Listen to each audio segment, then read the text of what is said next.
remember how you held me then. Now you got me reaching out.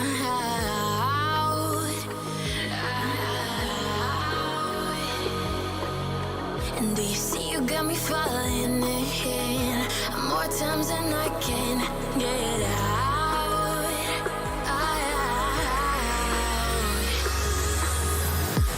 Down in the deep of my mind, I crawl for you and you're always inside. Down in the deep of my mind, how long do I got to keep you, to keep you? Down in the deep of my mind, I crawl for you and you're always inside.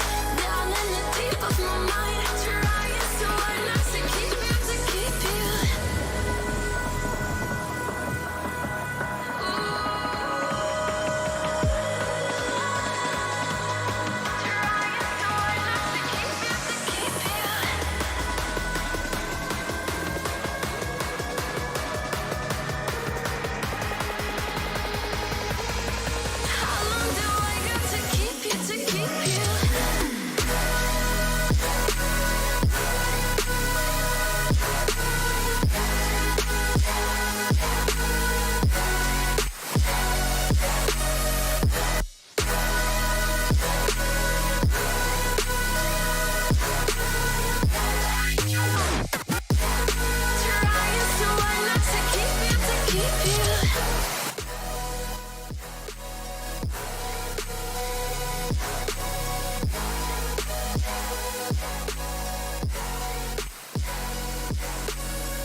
Times and I can get out.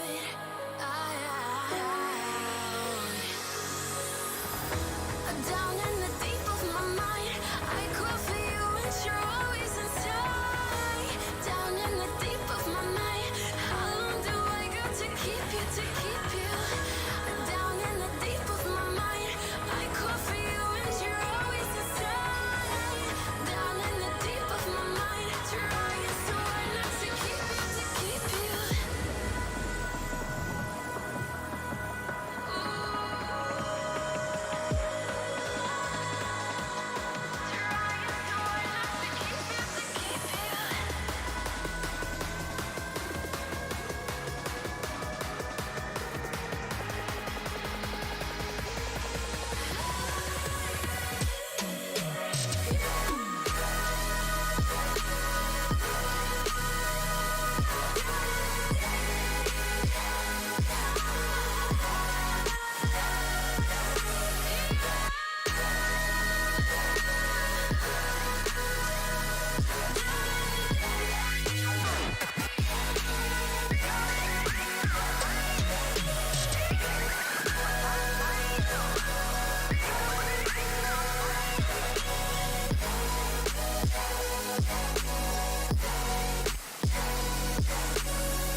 How long do I gotta keep you?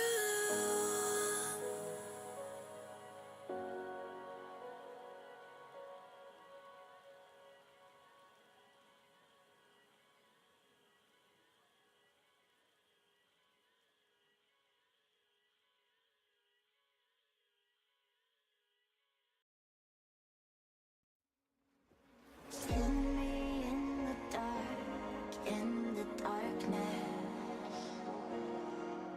My shadows, they follow you like an accomplice. Lost all of your dreams, the night is harder.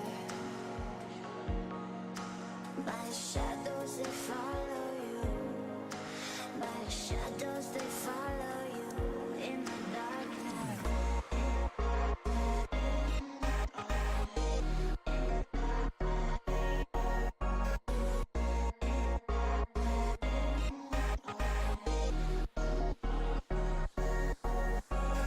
Lost all of your dreams, the night is harder. My shadows, they follow you. My shadows, they follow you in the darkness.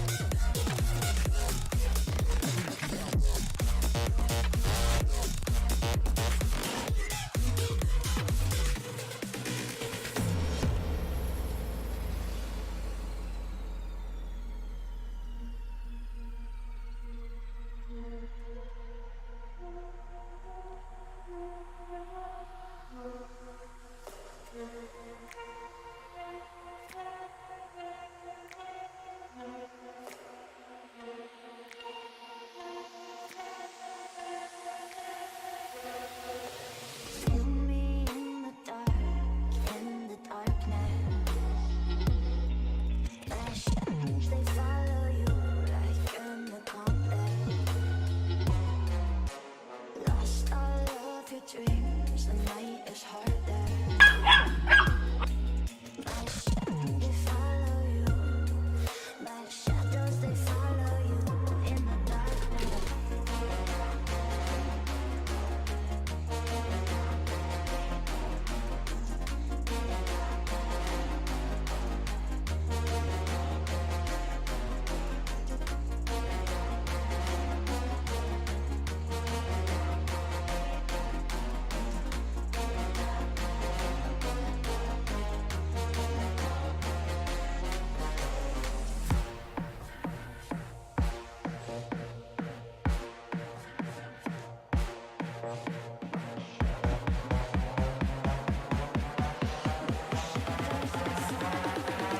In the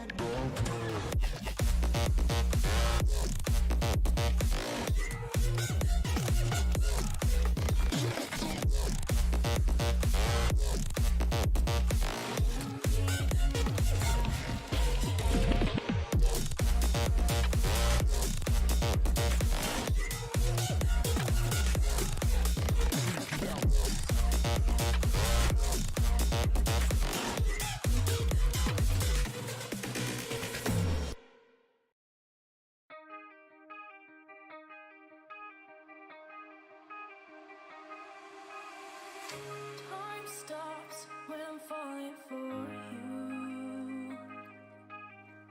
The world stops spinning. My head is spinning too. Time stops when I'm falling for you.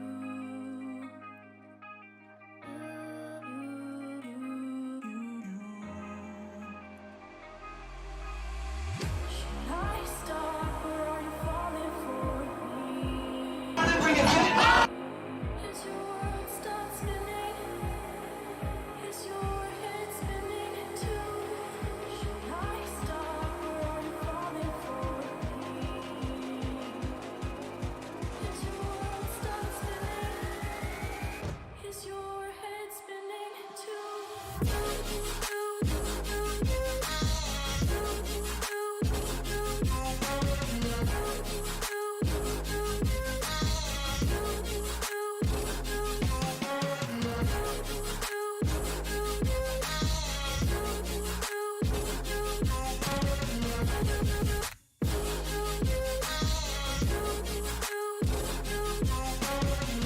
My heart stopped when I first saw you. My world stopped spinning. Now my world revolves around you. Did my heart stop when you first saw me? Did your world stop spinning? Does your world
just a simple thought.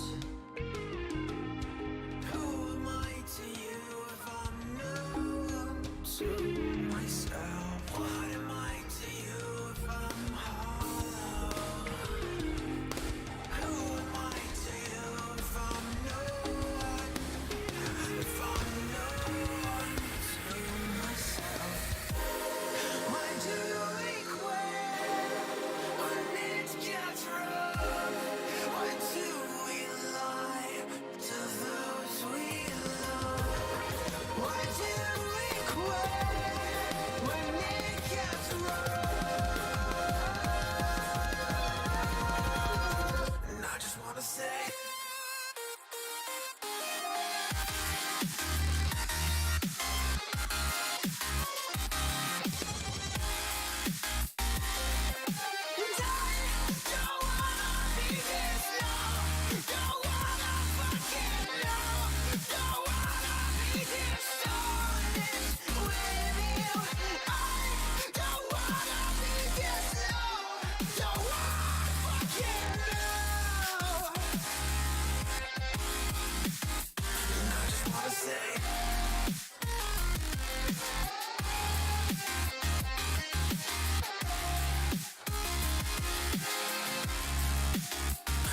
without you.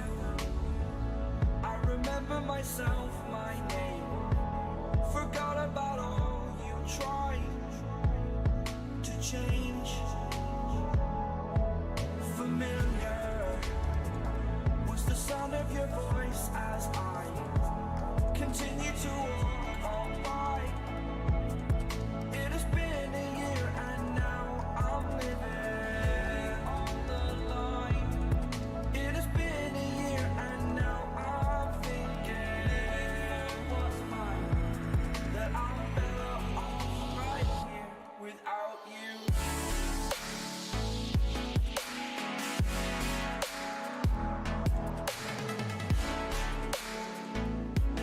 That I'm better off right here without you.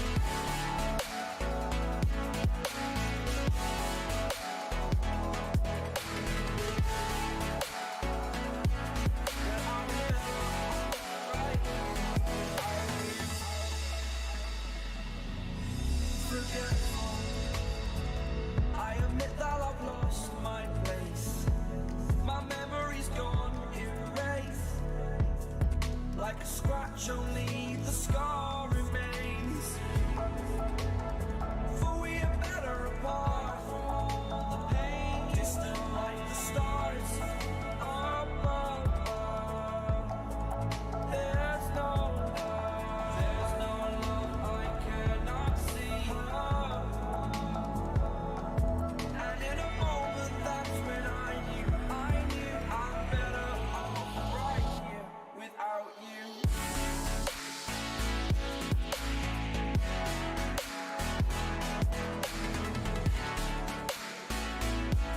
That I'm better off right here without you. That I'm better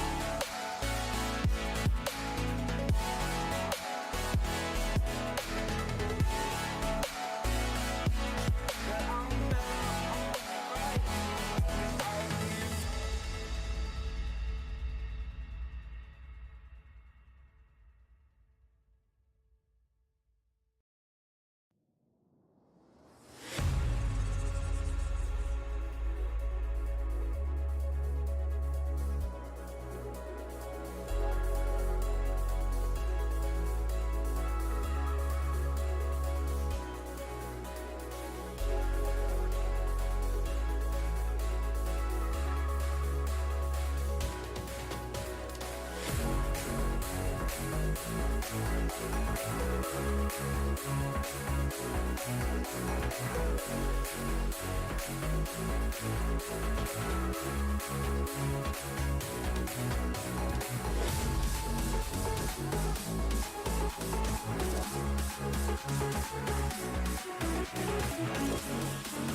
It's been a roller coaster, but you stayed.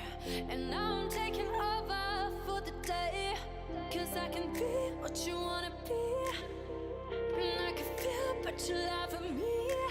Take me to a place I'm calling for. Open up the doors I'm knocking on. No, I'm losing control. Be the one to leave my fantasy. Show you, baby, your hands all over me. No, I'll never let go. 'Cause now I'm falling for love. Now I'm falling for love. Now I'm falling for you.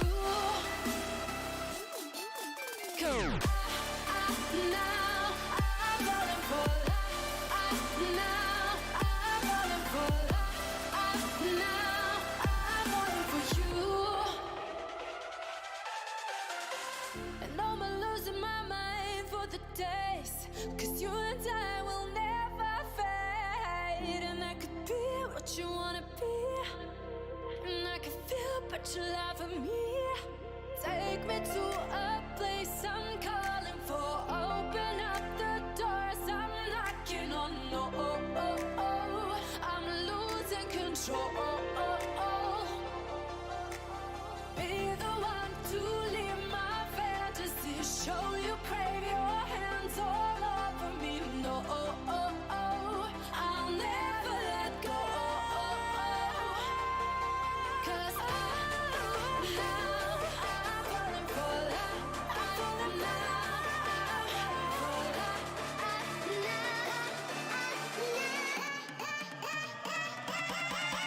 Cause now I'm falling for love. Now I'm falling for love. Now I'm falling for you. 'Cause now I'm falling for love. Now I'm falling for love. Now I'm falling for you. 'Cause now I'm falling for love. Now I'm falling for love. Now I'm falling for you.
Hello everybody and welcome back to the second week of Meta, where we have the best of League of Legends in Oceania high schools going head to head. For this round we have the Victorian schools going head to head. Of course we have Melbourne High School going up against East Doncaster Secondary College. My name is Ewan Iatos Reed, can't say my own name correctly, and joining my side as always, Adam Toasted Fruit. Are you okay there, buddy? Everything alright? It's been an interesting day, but we'll have to keep going as, of course, we do have this round of meta kicking off, Adam. And it'd be very interesting because Melbourne High School last year did put up a pretty good fight in what was HCSL, which is meta only rebranded. So it'd be very interesting to see what did they learn from the last year of their competitive history in this particular tournament. Well, this is my first year with meta, so it's all new to me, but that means I just get to see the new and improved high schools going up to against each other, right? Exactly. So it'll be very fun to watch as, of course, we are entering the ban phase. Melbourne High School going up against East Doncaster Secondary College. LeBlanc, the first takeaway, I mean, a bit unsurprising. Yeah, I mean, she's a very dominant mid laner if you know what you're doing. When roaming is such a staple for that role at the moment, it's really not surprising, especially if someone knows their way around them. Exactly. So, and that kind of opens up the mid lane champion pool now because it's no longer, oh, Lysandra has to be banned because LeBlanc's like, hey, I'm already gone. You don't have to get rid of the Lysandra now. The rest of the bans, there's a mixture of standard and a little unstandard. So I look at a Yorick, right, in 9.5, and I think to myself, yeah, it's 100% makes sense. Super dominant, and it allows the Scion.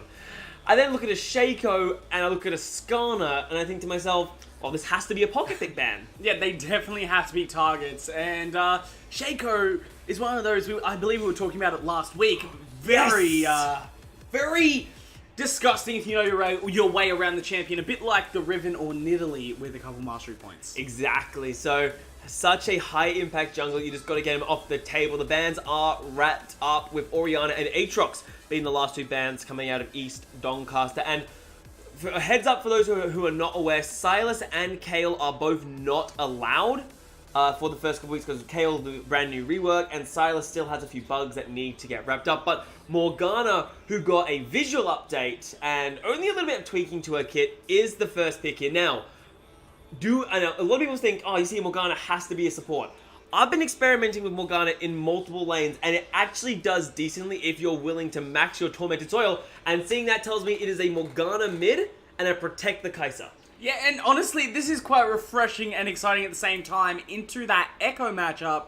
It should be sort of that just max pool, clear the mid wave, and play for sort of those mid-game team fights to just annihilate those carries. Exactly. It's maybe not the most interactive lane you could go against, but Morgana's job isn't to win the lane. It's to clear the wave, potentially roam, and just be there for the Black Shield, be there for those soul shackles in the future. But on the other side, East Doncaster had locking in Echo, which is like, okay, you can flex him around a little bit. Jarvan, which I'm hoping is going to go to the jungle and not become an AP Jarvan support, so help me.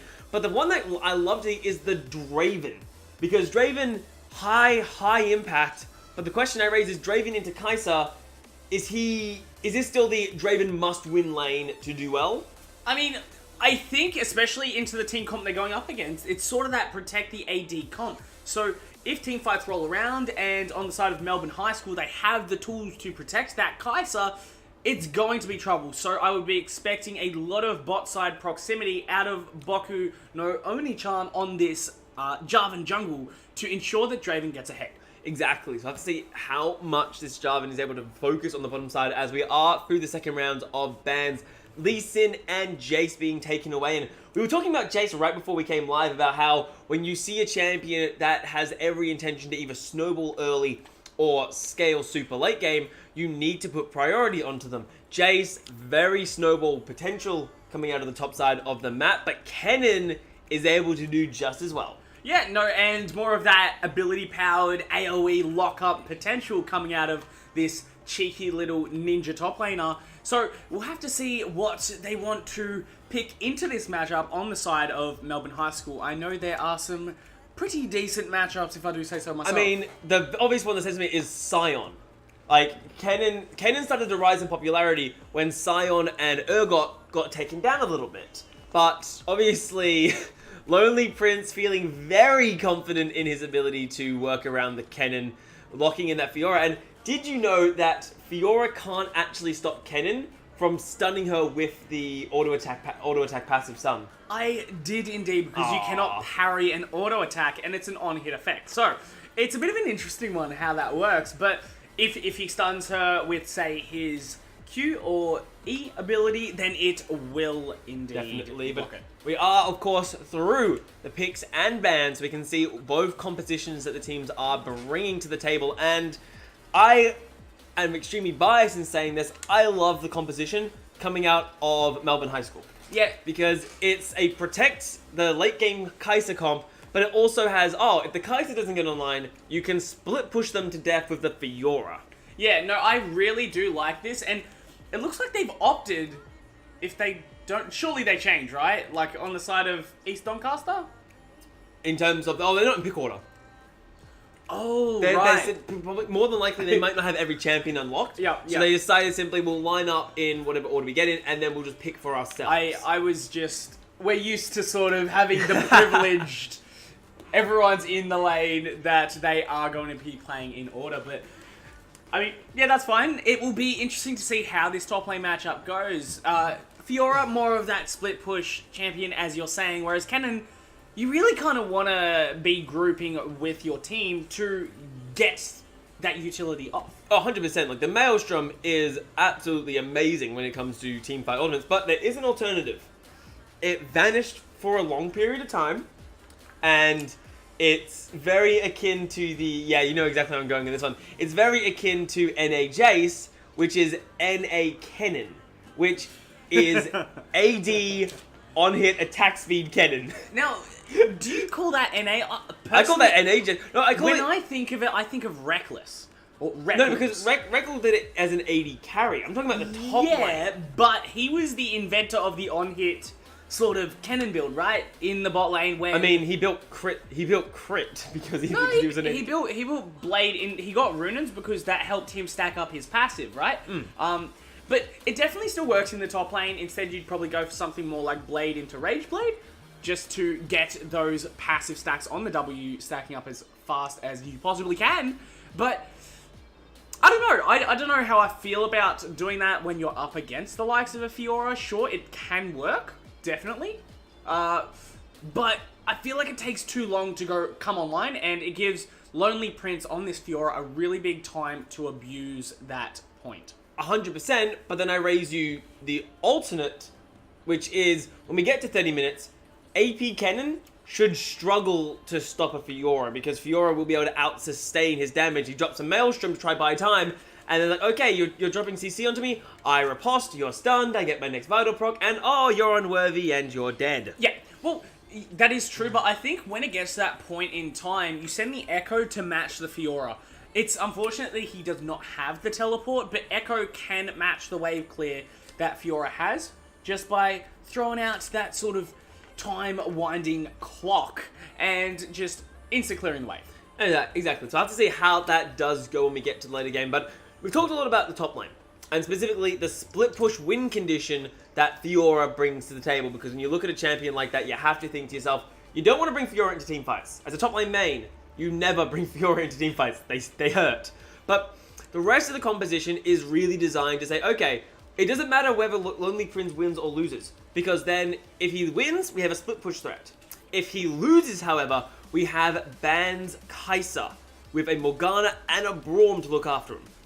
Yeah, no, and this is what their team comp is built around. It's sort of this 4-1 composition that they just want to constantly siege and look for those fights that we all know and love out of a hyperscaling AD carry. And when you have someone like a Fiora who is more often than not going to draw the attention of multiple summoners on this rift, it creates an instant man advantage, and that is the perfect go button if you are a hyperscaling AD carry. Exactly, so really good protection going to be coming out of the side of Melbourne High School here, but on the other side, we do have to take a look at what they're bringing to the table, East Doncaster Secondary College. Now, their composition is a little more diverse in that you can win multiple ways, but the thing that screams to me is Venn diagram of death team fight. I look at a Kennen, I look at a Jarvan, I look at a Leona, and technically Echo fits into there because of the parallel convergence and of course the Chrono Break. Massive AoE abilities that can lock someone down. If a Solar Flare lands on to Ban's Kai'Sa, like, the team fight is over before it's really begun. Yeah, exactly. And this is the one big problem with a team composition which is built almost solely around an AD carry. And that is, if you do manage to lock down that AD carry before they have the tools like the QSS, like the Mikhail's Crucible, then it can be a real problem for you, and you find yourself just giving up objectives on the map. But that all depends on whether they do find the opening on the side of East Doncaster to execute. Exactly, we'll have to see if they are able to find the opening and pull the trigger, because look at the champions they're bringing to the table. As I said, Venn diagram of depth. Kennen, we've all seen what a Kennen Engage can do. I think Smeb showed it off really, really well at Worlds at one point. Club Maple's Jarvan, like, Jarvan, flag and drag, it's called that because he flags, he drags away and then slams the Cataclysm onto your face. Echo, super mobile.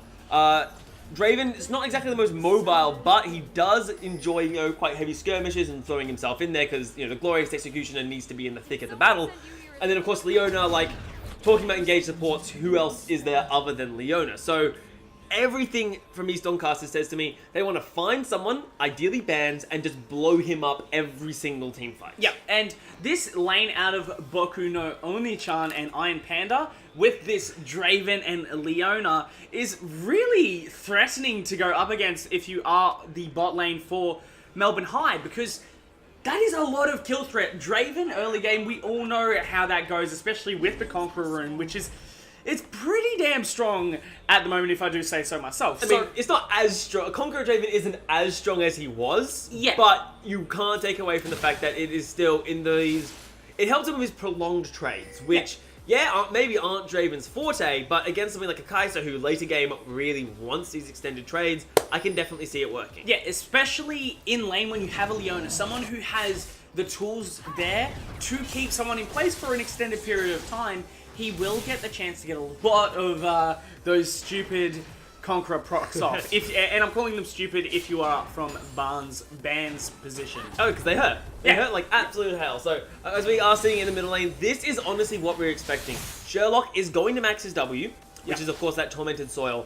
And his goal is simply just to keep the wave clear. Now, he's probably not going to get a kill until later in the game, but his job is not to win lane. It's not to get solo kills and make insane outplays. It's, okay, I'm going to survive this lane, I'm going to farm, and I'm going to be relevant when the scaling comes into effect. Yeah. Now, one lane that we haven't really talked much about, but is I'm very excited to talk about. Is it the lane that technically isn't the lane, Toasted? That it is. The jungle, this Sejuani and Jarvan, both very good junglers in the current meta. I'm interested to see how they do decide to path. Both of them look to be going for a bit of the vertical jungle at this point, have sniffed each other out from the looks of things. But what my focus is on with these two is where they put their pressure. Now, I expect to see Club Maple focus maybe bot early on, considering where he is, right? He's in the perfect spot, and they have such a kill lane, I would be surprised if he does not show. However, I expect to see him spend some time on the top side to shut down Lonely Prince on this Fiora, because as we all know, if a Fiora gets ahead, it can get out of control pretty damn quick. Exactly, but Club Maple has decided not to try force a gank on the bottom side of the map. Bans and negative look like they are playing so far back that they can't really afford to try and make that sort of committal, because it would spend a lot of resources and may not even generate in a kill. So forced to back away there, and as we were saying, like, vertical jungling, while we've got a bit of time because these teams do appear to be happy to let things happen, like, why is it that we do start seeing vertical jungling, Toaster? Like, why wouldn't they simply farm their own jungles as opposed to stealing away camps from the other? Well, because you can generally see where a jungler is going to start based on, for one, good scouting before the minions spawn and all that kind of fun stuff, but also because of what type of jungler they are and their win conditions. So in this case, as I was saying, it makes sense for the Jarvan to show bot early. So Sejuani scouts out the top side, trying to show top, wants to make sure this Fiora gets ahead. As we were saying, Jarvan wants to stop her getting behind. Of course, it's going to be great for Melbourne to show some proximity top side. Exactly, and right now, with the vertical jungling, I would say the vertical jungling now is over, quote unquote. Like, they've secured themselves their first round of major buffs. Where do these junglers start looking? Because you have used the phrase, and I have stolen it from you because I love it, gank first, ask questions later.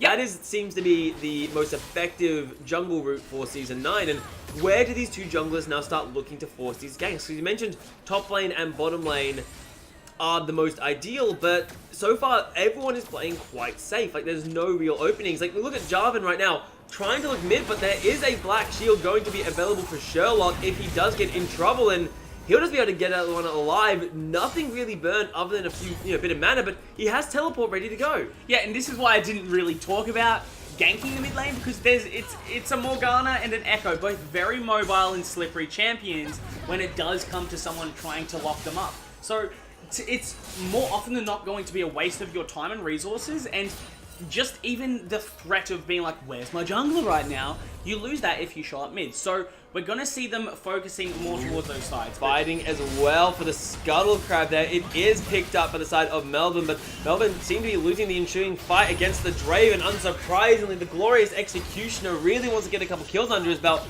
using that Blood Rush, the Draven W, to try and lock down his prey, hunt them down, but nothing coming of it just yet. Honestly, I think that's fine, because yeah, you take a little bit of damage if you're on the side of Melbourne, but still trade evenly, and you secure that scuttle for Eels. And now, if you didn't notice before, when both of these junglers did their vertical trade, Eels took the whole top side of the Jarvan, whereas only his red buff was taken. So there is this massive difference in income on gold and experience as well, which is even more important nowadays for a jungler. And the fact that Jarvan doesn't get that second scuttle is really going to hurt him in the long run, because now Sejuani is this big, beefy bull. Exactly. I mean, it's a level advantage currently sitting for Eels over Maple, and we can't look at the gold right now, but if we look at the items, a fully completed Chilling Smite coming out of Sejuani. Well, Jarvan's picked up a longsword. Like, he's in a really bad spot. Club Maple is not enjoying himself, and if we could take a quick look at the gold difference between these two junglers, it would probably show that story of that Scuttle Crab and everything, showing the difference there. So we will be getting the gold difference up right now between the two junglers, and there we have it, 400 gold, and that's effectively what it is. It's the longsword versus the fully completed jungle, not fully completed jungler, but the upgraded jungle item. That's a full Ruby Crystal difference, actually. Talk about Ruby Crystal right there. Yeah, and that's really going to hurt, because the snowball potential of both of these junglers is quite massive. So if one's set behind and the other is accelerated, the game's tempo is definitely going to feel it. And now I can totally expect Eels to look for something in the top side, most likely, considering Lonely Prince is melee, so also stacks up that Sejuani passive, so that she can get that Permafrost off, right? Which is amazing when it comes to ganking a lane. Exactly, and so far, lanes do appear to be quite passive. It's, 7:30 into the game, no kills so far, even if there is a little bit of a gold advantage building on the side of Melbourne High School, and that has to be attributed to the top and the jungler. Because if you look at the bottom lane, even CS all around, and that's very good for bans, considering Draven is meant to be the bully. Yeah, that's massive, because the more passive and uninteractive this bottom lane is, the better off Melbourne High School is. As we were saying in Champ Select, they are a protect the AD carry comp. They're looking to scale on this Kai'Sa, get her to that sort of 3-item power spike of the Infinity Edge into that Rage Blade Runos. But they are going for the Infernal on the side of East Doncaster. Exactly. Non-interactive lane perhaps, but they may try and force it, but I think they may be biting off a little bit more than can chew. Iron Panda is in a little bit of trouble, but it looks like Negative may have walked up, teleport coming in as well. Sherlock has arrived from the backside. He does grab himself first blood onto the Leona, and now with the Lost Prince here, he will ensure his mid laner picks up a double kill. Serendipity using that ultimate to try and heal himself back up. He is forced to get over the wall, but he can't. He has no summoners available, and Lonely Prince snags himself a kill as well. East Doncaster very aggressive, trying to force a dragon play. And that's a 3-for-0 into an Infernal Dragon take for the side of Melbourne High School. And I feel so gutted for East Doncaster, because if you didn't notice, Free Range couldn't teleport down because he used it to get back to lane, and his counterpart, Lonely Prince, makes sure he gets the right back timing so that he does have that teleport available. And talking about right back timings, Boku, I'm never going to pronounce that, Boku didn't have any items. He had a Doran's Blade, and that was it in that fight. Bans, recalled earlier and had a BF sword for that fight. So it was all the fact of East Doncaster saw Norm was in lane and said to hey, we can maybe force the dragon here. But by the time they rotated the dragon and tried to take it, Melbourne High arrived with items in their back pockets, and East Doncaster maybe didn't realize it before the fight started. Yeah, and if both teams have the same backs, they come back and go for a 5v5 at that point, who knows how that fight goes. But now, Melbourne definitely have that advantage, about 2.5k the difference at 10 minutes into this game. Exactly, and that is a really good momentum pace. In a way, it's a little unfortunate that the lion's share of the kills have gone onto Sherlock's Morgana. Like, as we said, not the most interactive lane in the world. He's literally just dropping W on the minions and then walking away. But all things considering, Fiora picking up a kill is really, really good. And Kai'Sa, yes, she didn't pick up the kills, but the assist goal is going to help get her to that Infinity Edge. Yeah, definitely. Honestly, I'm not totally opposed and sad about Sherlock picking up 2 of those kills because Free Range has access to the Maelstrom. He may try and force it, but the Grand Challenge has been issued, and the Lowly Prince, despite issuing the challenge, is forced to retreat.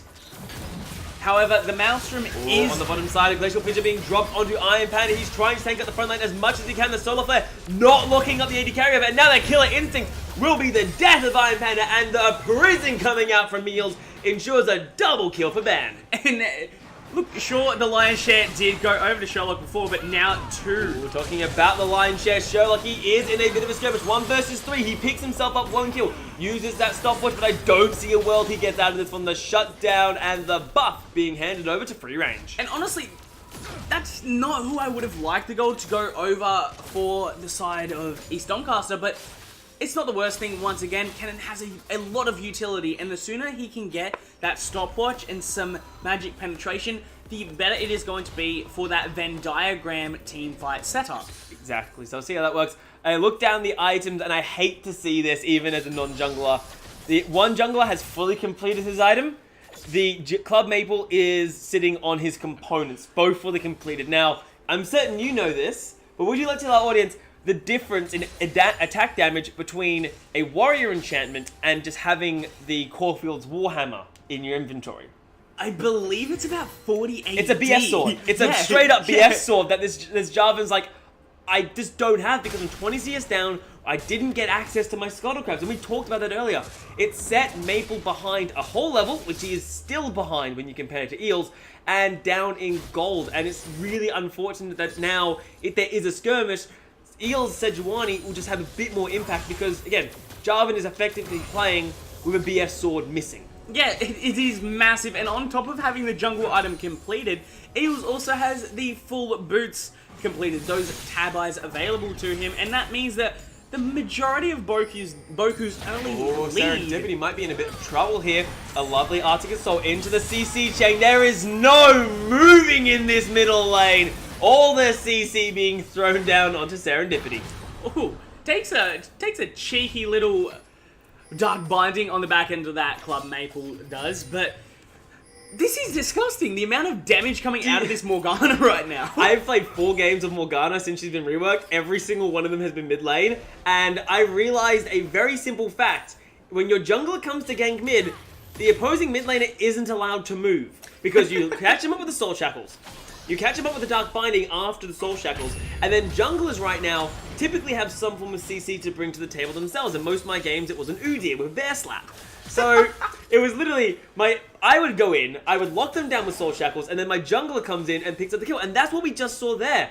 Sejuani is like the queen of crowd control when it comes to junglers right now. So there's very little, once you do get hit by that first bit of CC, the rest of the train is coming and you have been bought a ticket whether you want it or not. Yeah, and honestly, at this point, I feel like Eels can just tower dive whoever he desires at this point in time. Has Glacial Prison active and available to him. So much time spent CC'd and so much damage if the combo is done to its maximum potential. But you have to look at the other side. East Doncaster also has a tremendous amount of CC bringing to the table. We talked about it earlier. Maelstrom lockdown. the solar flare lockdown, the pseudo lockdown that comes out of a Jarvan's Cataclysm. Like, so much crowd control that can be brought to the table. Boku, that was a really good sidestep, because Negative had Glacial Fissure. If he lands that Winter's Bite, I think Baku just dies. Yeah, no, he definitely does right there, because Barnes immediately just jumps right on top of that Draven who's been trying to oppress him so much. He's going to say, no, I've scaled, buddy. You have a BF sword and a little bit of lifesteal on that Vamp Scepter, whereas I have a completed Infinity Edge. Exactly, like the bully has become the bullied in this bottom lane, over around about 1,000 gold difference between these two right now. And it's like, Draven's supposed to be the bully in this lane, and now he's just really struggling as Sherlock forced to use the Soul Shackles as a response. Serendipity jumps his way back, and now with his Jarvan arriving, they may be able to try and force it. Flag and drag is used. Cataclysm locks him out. Flashes as well. One more hit will do it. Does take him out. On the bottom side, Boku was caught in the shop. He gets taken out, and Club, a beautiful dodge. A bit of a wild sequence of events. Now, do you think that Serendipity is out? Oh yeah, 100%. scot-free?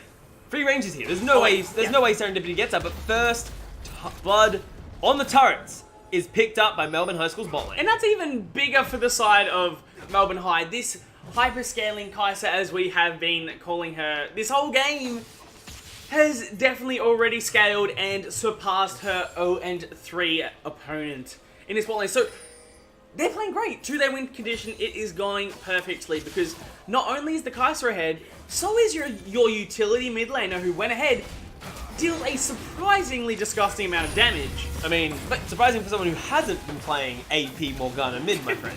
Yeah, but you're not used to seeing the Morgana who goes first item loses. Oh, fight coming down. Maple misses his flag and dragon. He will get punished for it by going down bans.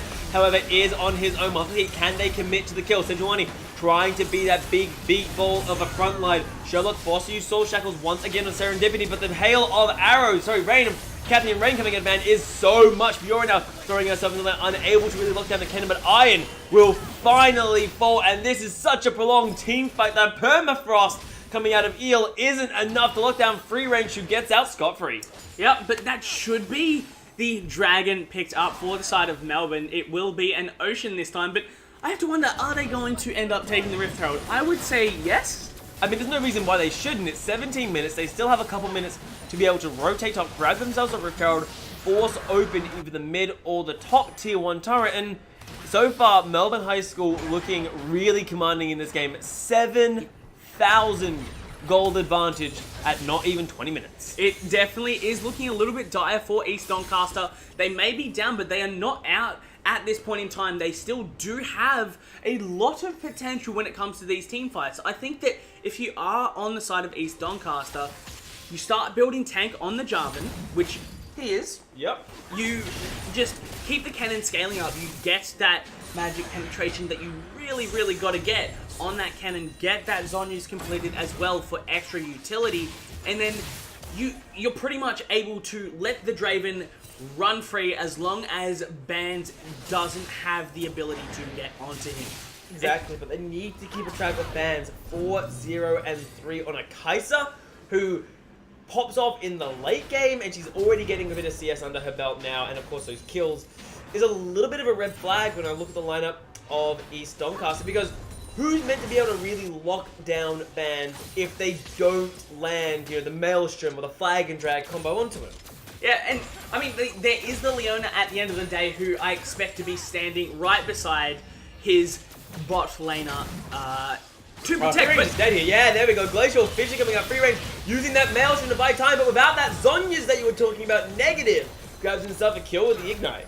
Yep, and that will be a quick and easy recall, forcibly taken for free range. But he didn't want to recall. Unfortunately, Melbourne High School didn't give him a choice in the matter. Exactly, but I mean, it's not the worst. I don't believe he had any shutdown gold. Maybe just a little bit of an overstay in that matter. But all of the first tiers will be taken out on the side of Melbourne. So 3,000 up. Exactly, and Rift Herald not even secured. Glacial Prison does not connect Winter's Bite, forcing the flash out of Iron Panda. Yeah, and that is just some really good knowledge of how aggressive you can be at this point in the game. This Sejuani is definitely beefy, has got that completed Cinderhulk, of course, with almost a completed Warmog. That's 400 gold off of it. So, definitely a force to be reckoned with. Oh my lord, the Leona's already gone. Sherlock, an easy pickup, and Iron Panda walking a little bit too far forwards. He was just trying to get some wards down, but these dark bindings are heat-seeking and do so much damage with that Tormented Soil. That's half of his HP! You've got to remember that Tormented Soil does more damage the lower HP the target is. It does like rank 5 does 170% of the missing health. Yeah, but like, I'm just not used to seeing a Morgana output that much damage. Well, welcome to Season 9, Toasted. You will have to get used to it, and as will everyone else. Of course, that change to Morgana. Like, yes, everyone's like, oh, Morgana reworked. Now she's actually viable. The Morgana hasn't changed. The playstyle hasn't changed. The abilities have had a little bit of tweaking, but like, Morgana's Tormented Soil was always like that. Yeah, it's just that she was never played mid, and this change to Morgana. Speak for yourself, man. I always played that. It was good times. You never saw it, but now that she did have that visual update and that little buff on her ultimate, we are seeing a lot more play, and it's quite refreshing, actually. I mean, not for any little bonk mains. Well, bonk mains are not. The bonk is like, now I have to ban Lissandra, and I have to ban Morgana.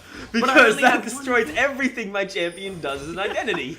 Yeah, it is a little bit of a rip moment if you are a LeBlanc player, but, I mean, it's alright. Like, she can still be shut down early. Thankfully, Sherlock in this game specifically was able to get ahead in that early skirmish around the dragon. Exactly. I mean, in a lane against Serendipity, Sherlock, you know, he played super passive. He used that Tormented Soil, and really, when you question, you know, was this lane a difficult lane? Like, was he ever in danger?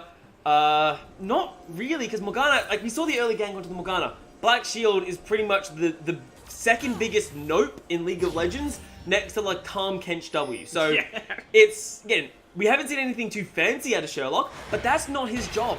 His job is to control the wave, keep the wave shoved in, and his team is setting up, playing, oh wait, they're starting Baron now. Yeah, Eels, they're trying to sneak Baron. They're showing everyone on the map, with the exception of the jungler and the AD carry, because they're so strong right now. Well, they saw Club Maple in the bottom side of the rift, so they kind of have freedom to do whatever they like here, and I think they can just sneak this one easy. They don't know, I think, is the best part of this. Like, I don't think they had any idea that was being started up. Again, typically when a Baron is being started up, all 5 members go to the objective and worry about it. But there's, when you look at this, Kai'Sa, 404, at the time, 2 fully completed items, the Infinity Edge and the Glincy's Rage Blade, and everyone else was on the map. So you think to yourself, oh, they probably recalled, they're getting new items, they may be looking to do Dragon. You don't really think to yourself, oh, two-man Baron at 20 minutes? Yeah. Not a typical thought. Honestly, if you have a look at the items, so yeah, as you're saying, the Kai'Sa has the completed Infinity Edge, Rage Blade, also a Zeal now as well. And on top of all of that, Negative has bought himself a Zeke's Convergence second item. Oh yeah, that's what you're going to be seeing. Dragon has been taken out. Solar Flare used the buy time. They have gotten access onto the backline. They are trying to delete the Kai'Sa, who is forced to flash over the wall. With the Kai'Sa done, a huge amount of the damage is also gone. But now, Double Teleport Soul Shackles locking down so many members of Doncaster. And they're trying to chase them over the wall, but it's not going to be enough. The double teleport from Sherlock and Prince make the team fight elementary, my dear Toasted. that was very well done. Sherlock definitely showing up in that team fight alongside Lonely Prince there. They just say, don't worry boys, it may have looked like a 3v5, but the cavalry has arrived, and that should be a pretty free opening of the base. But the fight was a really good start by East Doncaster. Bans did so little in that fight. He got land, the Solar Flare you were talking about, land on him, Flag and Drag into Catalysm. He was forced to use the Killer Instinct just for the shield, not the position, and then was forced to flash over the wall. He did so little in that fight, but the issue is that they bought enough time for Sherlock and Lonely Prince to arrive,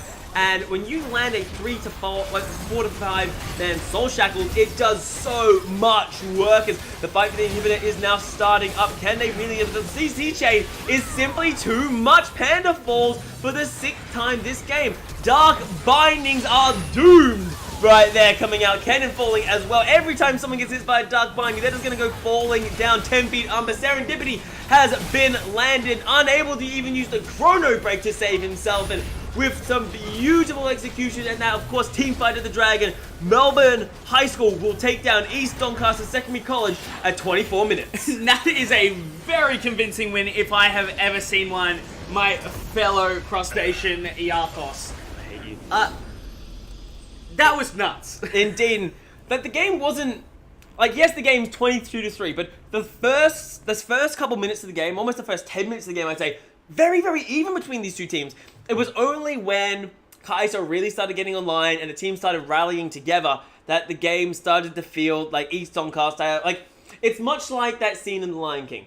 The issue is that Mufasa is trying to climb back up, and unfortunately, East Doncaster, the holding on is like, you're holding on, you're doing really, really well, and now we've grouped up as 5, you have no chance, goodbye. Yep. Long live Melbourne High School. You're not wrong. Well, this has been week 2 of Meta. Of course, I've enjoyed myself. That was a pretty great game to watch. I've been Adam Toaster Broom. My name is, of course, Ewan Iarthos Reading, guys. We look forward to the 3rd week of Meta. So please, we'll see you next week.